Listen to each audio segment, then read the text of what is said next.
नमस्कार, आप देख रहे हैं न्यूज हाट। मैं हूं आपके साथ रितेश शर्मा। सत्ता साजिश और सियासत कार्यक्रम में आपका फिर से एक बार बहुत बहुत स्वागत है। सम्राट चौधरी जो है आज बंगाल पहुंचे थे और वहां पर जो है जनसभा को संबोधित कर रहे थे और खूब जो है वहां से दहाड़ लगाई है।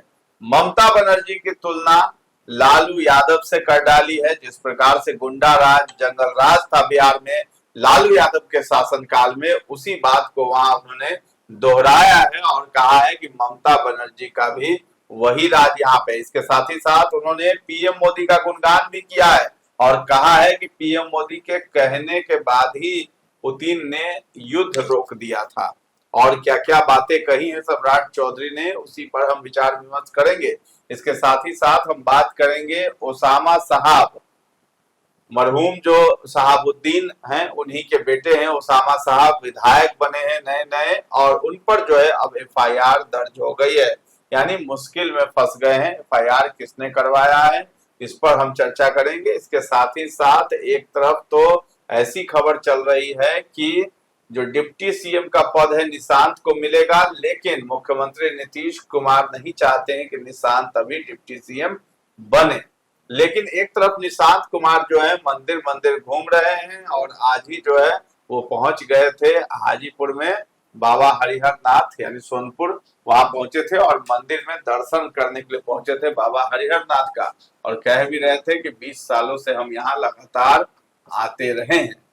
तो इन तमाम मुद्दों पर हम चर्चा करेंगे। हमारे साथ जुड़े हैं न्यूज हाट के managing editor Ajay Kumar Mishra sir और रश्मि सर आप हैं। सर, शुरुआत करते हैं सम्राट चौधरी से। बंगाल पहुंच गए, बंगाल में खूब गरज रहे हैं, ममता दीदी पर खूब प्रहार करते हुए नजर आए हैं आज। देखिए, बंगाल चले गए प्रचार करने के लिए और वहां चुनाव प्रचार में उन्होंने एक ऐलान किया कि प्रधानमंत्री नरेंद्र मोदी के कहने पर है ना, रूसी राष्ट्रपति जो है पुतिन, व्लादिमीर पुतिन, उन्होंने जो है युद्ध रोक दिया था। यूक्रेन से जो युद्ध चल रहा था उसको, तो इसलिए वो कहता है कि अमेरिका कुछ कर ले। हमारा तो 9 जहाज हॉर्मुज से पार कर गया, स्ट्रेट ऑफ हॉर्मुज जो है जी सर, वही डमरू मध्य उसको कहा जाता है, उससे पार कर गया मेरी जहाज। तो ये सब उन्होंने बोला। पहले थी तो विदेशी बातें हुई है ना, अंतरराष्ट्रीय राजनीति की बातें, वह बंगाल पर केंद्रित कर दी और ममता बनर्जी की तुलना लालू राज से कर दी। कहा कि लालू के राज में जिस तरह से बिहार में जंगल राज था, गुंडों की राज थी, वही राज जो है बंगाल में कायम है। उसको हटाना नीतीश प्रधानमंत्री नरेंद्र मोदी की अगुवाई में तो है ना, बंगाल से इस बार ममता बनर्जी का सफाया हो जाएगा। और सर कुछ दिन पहले हम लोग इसी सेम चीज पर चर्चा भी कर रहे थे कि जैसा अभी बंगाल में हाल है वैसे ही कुछ साल पहले, जैसे 2004 के पहले जब लालू प्रसाद यादव यहाँ पर थे, मुख्यमंत्री हुआ करते थे, तो कुछ इस तरीके का ही हाल जो अभी कोलकाता में वैसा ही हाल बिहार का था। तो था ही जी सर, जो हम लोग चर्चा कर रहे थे, इसीलिए उसने लालू से तुलना कर दी सम्राट चौधरी ने। हालांकि लालू की सरकार में सम्राट चौधरी मंत्री भी बने थे सबसे पहली बार, राबड़ी जी की सरकार थी। जी सर, वही 15 साल में भी सरकार बने थे, तो मंत्री बने थे। राबड़ी जी मुख्यमंत्री थी, तो लालू जी की पत्नी है ना, उसी के समय में पहली बार जो है मंत्री भी बने थे सम्राट चौधरी। कृषि मंत्री थे शायद, कृषि विभाग उनको शायद मिला था। तो इसलिए जो है, हालांकि अब उसी राज को वह जंगल राज बता रहे हैं और उसकी तुलना कर रहे हैं ममता बनर्जी से जी। तो ममता बनर्जी का जो शासन है, सही बात है, वो एकदम आतंकित है।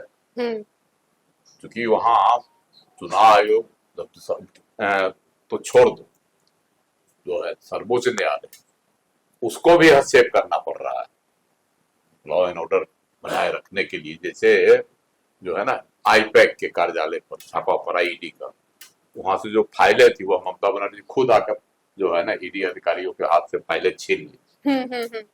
तो केंद्रीय अधिकारी हुए, एक संस्था है जिसके जांच पर भरोसा नहीं है। चुनाव आयोग पर ममता बनर्जी को भरोसा नहीं था, कई बार उन्होंने टिप्पणी भी की है, सुप्रीम कोर्ट भी गई, खुद सुप्रीम कोर्ट में खड़ा हुई, एसआईआर पर सवाल उठा रही है, चुनाव आयोग को भाजपा सरकार की एजेंट बता रही है और विपक्ष तो यहाँ तक किया कि जो मुख्य चुनाव आयुक्त है देश के, है ना, तो ज्ञानेश कुमार, उनके खिलाफ जो है महाभियोग लगाया गया, उनको हटा दिया जाए पद से, है ना, और विश्वास प्रस्ताव भी लाया गया उन पर, लेकिन सब खारिज हो गया और विश्वास प्रस्ताव था खारिज हो गया।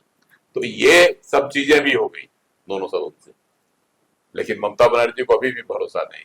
SIR को लेकर वो हंगामा करते रहती है। अभी फिलहाल जो है वहां पर 7 अधिकारियों को जो है कर लिया गया था, बंधक बना दिया गया था, जिसके लिए सुप्रीम कोर्ट को हस्तक्षेप करना पड़ा। हाँ। तब जाके वो मुकरी आई। ये सब क्या स्थिति, ये सब स्थिति बताती है एकदम पूर्ण रूपेण से वहां जो है कानून का राज नहीं चलने दे रही है ममता बनर्जी। चुनाव कराया जा रहा है चुनाव आयोग के द्वारा, अभी जो है वहां सब कुछ जो भी हो रहा है, विधि व्यवस्था हो या जो भी चुनाव कार्य है, वह सब आयोग के निर्देश पर है। लेकिन ममता बनर्जी बार बार हस्तक्षेप कर रही है। और उनके लोग जो है, उनके पार्टी TMC के लोग जो है मतदाताओं को डरा धमका रहे हैं। तो सम्राट चौधरी ने ठीक कहा कि भाई यहाँ जो है जंगल राज की स्थिति है, जो राज कभी बिहार में हुआ करता था लालू प्रसाद और राबड़ी देवी के राज में, है ना, वही स्थिति यहाँ। और उसको उखाड़ फेंकना, उनका आह्वान भी किया कि महिलाओं की सुरक्षा, महिलाओं के कल्याण, विकास के लिए, है ना, NDA की सरकार यहाँ बनना जरूरी। घुसपैठ का जो मुद्दा है उसको अहमियत से रखा है कि जो है घुसपैठ का सोनार मुद्दा को भी उन्होंने सोनार बंगला अगर बनाना चाहते हैं बंगाल के लोग तो बीजेपी की सरकार लाइए, हाँ बनाइए। घुसपैठ यहाँ बंगाल की सबसे बड़ी समस्या, हाँ। बांग्लादेशी घुसपैठियों, वह आज से नहीं, पुरानी है, कई सालों से है सर। हाँ, और ममता बनर्जी ने उसको और बढ़ावा दे दिया। हालांकि यह वामपंथी सरकार से ही इसकी शुरुआत हुई। वामपंथी सरकार इसको ले गई बहुत दूर तक, उसके बाद ममता बनर्जी की सरकार बन गई, उसको समझ गई कि यही वोट मेरा सबसे बड़ी पूंजी है, इसलिए उसको वह सुरक्षित और संरक्षित करने लगी। इसका नतीजा हुआ कि अभी वहां 30% से ज्यादा है। मालदा वगैरह में जो है आबादी मुसलमानों की, मुर्शिदाबाद हो या मालदा हो, है ना, इन क्षेत्रों में जो है मुस्लिमों की आबादी हिंदुओं से ज्यादा होती है। डेमोग्राफी जो है वहां बदल रहा है। कहा भी है कि बंगाल में घुसपैठिए आपका हिस्सा खा रहे हैं, राज्य को लूटा जा रहा है। ममता बनर्जी ने झूठे वादों के जरिए बंगाल को नुकसान पहुंचाया है और घुसपैठियों के लिए दरवाजे खोलती है ममता। हमारी सरकार बनेगी तो हम सबसे पहले बंगाल के लोगों के लिए दरवाजे खोलने का काम करेंगे और 5 लाख रोजगार देने का भी वादा कर डाला है सम्राट ने। जो बंगाल पहले रोजगार देता था, लोग उत्तर प्रदेश, बिहार, अन्य जो हिंदी भाषी क्षेत्र हैं, वहां से लोग वहां रोजगार पाने जाते थे, नौकरी देता था। आज वही बंगाल है कि वहां से लोग पलायन करते हैं दूसरे राज्यों में रोजी रोटी के लिए। बिहार में लोग पढ़ने आते हैं बंगाल से, वही तो बता रहे हैं। 1 करोड़ से ज्यादा लोग हैं पलायित रोजी रोजगार के लिए बंगाल से। तो बंगाल की ये स्थिति हो गई। औद्योगिक विकास पर भी सम्राट चौधरी ने कहा कि बिहार में भी करेंगे और यहाँ जो स्थिति है, मुंबई का उदाहरण उन्होंने दिया कि वो 3 तरफ से जो है समुद्र से घिरा है, बंगाल तो चारों ओर से है, फिर भी इतना एकदम। देखिए एक समय था कि बंगाल औद्योगिक पैमाने पर सबसे आगे था, हाँ। लेकिन आज है कि वहाँ उद्योगों की स्थिति बदहाल है। सम्राट चौधरी ने तमाम मुद्दों पर कहा कि हम इसको भी बढ़ावा देंगे जब सरकार बनेगी, तो NDA की सरकार रहेगी तब।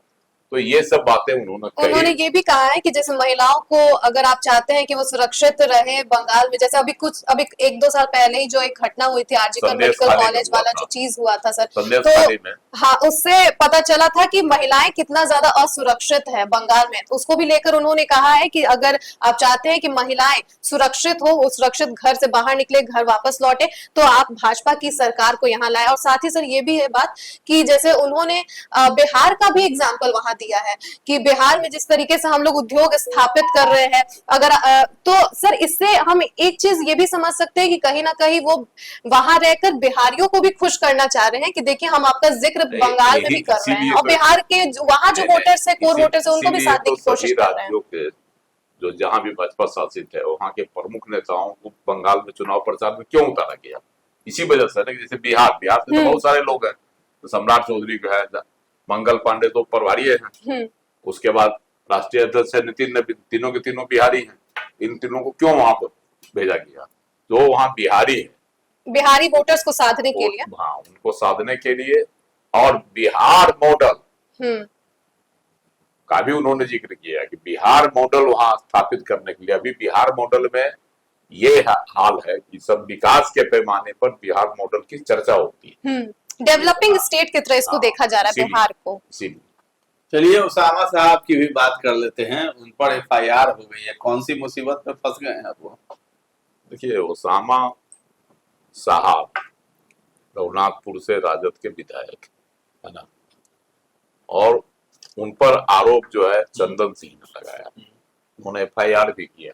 कुख्यात चंदन सिंह है। कुख्यात चंदन सिंह है, और उसामा साहब भी खुद कुख्यात नहीं है, लेकिन उनके पिताजी चर्चित रहे हैं, इसलिए भी यह मामला थोड़ा सियासी रंग पकड़ेगा, है ना। एक बार फिर जो है सिवान में गैंगवार संभावना है कि फिर से एक बार गैंगवार वहां हो सकता है, उभरे फिर से। देखिए, चंदन सिंह का पर आरोप है कि उसामा साहब और क्या कहता है शहाबुद्दीन के खास रहे, है ना, डब्बू खान, इन दोनों ने हमको मारने की कोशिश की। इन दोनों पर FIR कराया, और जिस टेम्पू से रोड रेज का मामला है, साइड नहीं दिया टेम्पू वाला, तो आगे से ओवरटेक करके जो है, जैसा कि टेम्पू वाला का आरोप है, उसने जो है रोक लिया गया चंदन सिंह के लोगों द्वारा, और उतर के उसके साथ मारपीट की गई। चंदन सिंह का आरोप है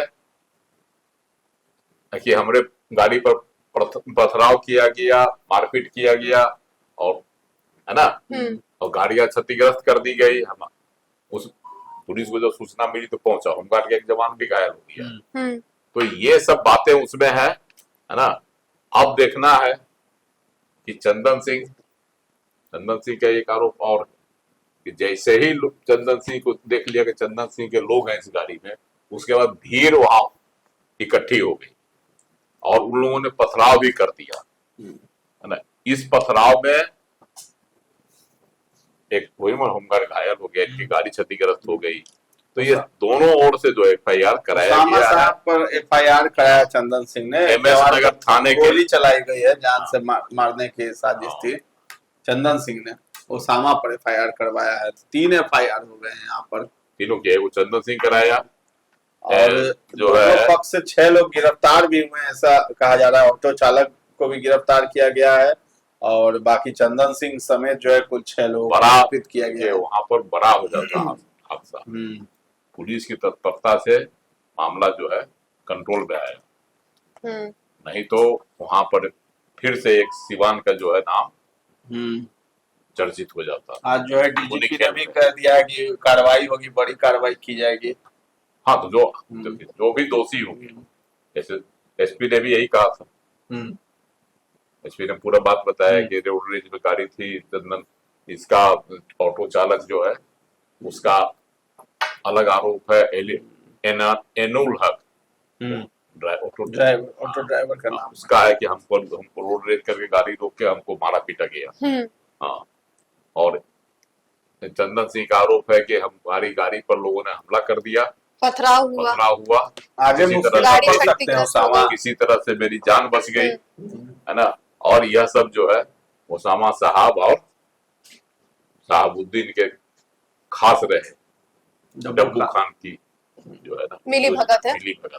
इसलिए FIR में उसामा साहब और डब्बू खान पर FIR किया गया, जान मारने की कोशिश की गई चंदन सिंह का। उसामा मतलब फंस सकते हैं आगे लंबा।